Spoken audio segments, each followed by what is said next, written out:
महाराज जी के आज के विशेषांक में रक्षा सूत्र परिवार के सभी सदस्यों का हार्दिक स्वागत है। बाबा जी के भक्तों को राम राम।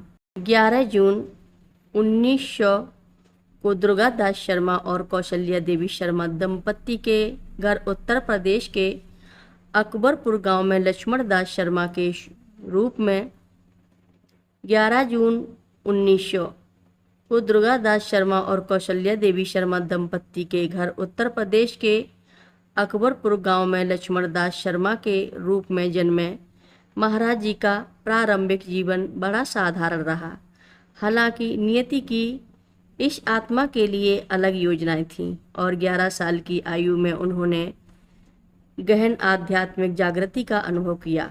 उनकी आंतरिक पुकार ने उन्हें अपने पारिवारिक जीवन को त्यागने और आध्यात्मिक खोज पर निकलने के लिए प्रेरित किया, जो अंततः उन्हें कैंची धाम की पवित्र भूमि पर ले गई।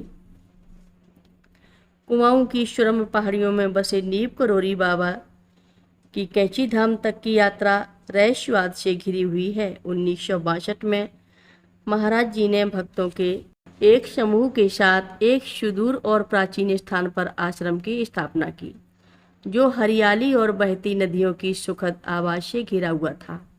आश्रम अपनी सरल संरचना और शांत वातावरण के साथ महाराज जी की आध्यात्मिक गतिविधियों का केंद्र बन गया। कैंची धाम, जिसका शाब्दिक अनुवाद 2 बार कटी हुई पहाड़ी है, महाराज जी की शिक्षाओं में प्रतीकात्मक महत्वता रहता है। आश्रम 2 पहाड़ियों के मिलन बिंदु पर स्थित है, जो द्वंद्व के मिलन और सभी अस्तित्व के अंतर संबंध का प्रतीक है। यह पवित्र स्थान वह कैनवास बन गया जिस पर महाराज जी ने अपनी शिक्षाओं का सार चित्रित किया है। तत्कालीन वन मंत्री चौधरी चरण सिंह ने कैंची धाम के निर्माण हेतु बाबा जी को भूमि उपलब्ध कराई। चौधरी चरण सिंह के इस कार्य से प्रसन्न होकर बाबा जी ने उन्हें एक दिन भारत का प्रधानमंत्री बनने का आशीर्वाद दिया था, जो अक्षरशः फलीभूत हुआ। कोई भी नीम करोली बाबा जी के बारे में, उनकी दिव्य उपस्थिति के अनगिनत चमत्कारों के बारे में जाने बिना बात नहीं कर सकता है।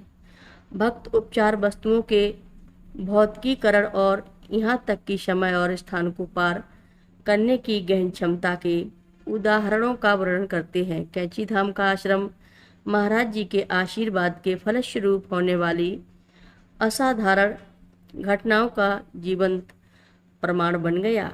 ऐसी ही एक घटना में महाराज जी की हथेलियों से विभूति पवित्र राख का प्रकट होना शामिल है, जिसे कई भक्तों ने भी देखा है। यह पवित्र राख, जिसके बारे में माना जाता है कि इसमें उपचारात्मक गुण हैं, महाराज जी की दिव्य कृपा का प्रतीक बन गई। अपनी बीमारियों के लिए सांत्वना और उपचार की तलाश में दूर दूर से तीर्थयात्री इस धन्य विभूति की एक चुटकी लेने के लिए कैंची धाम में आते हैं। अपने शिष्यों के साथ महाराज जी का रिश्ता बिना शर्त और असीम प्रेम का था। वह उन लोगों के लिए एक मार्गदर्शक प्रकाश बन गई जो आध्यात्मिक जागृति चाहती थी। बेचैन दिमागों और थके हुए दिलों को सांत्वना देते थे। कैंची धाम में गुरु शिष्य का रिश्ता भक्ति, समर्पण और परिवर्तनकारी ज्ञान का एक अनूठा चित्रपट था। भक्त अक्सर महाराज जी की गहन स्तर पर उनके साथ जुड़ने, उनकी गहरी चिंताओं को संबोधित करने और आध्यात्मिक मार्गदर्शन प्रदान करने की असाधारण क्षमता के किस्से साझा करते थे। उनकी शिक्षाएं शब्दों एक सीमित नहीं थी, वे एक जीवंत सांस लेने वाला अनुभव थे, जिसने उन भाग्यशाली लोगों के दिलों पर एक अमिट छाप छोड़ी जिन्हें उनका सानिध्य प्राप्त था।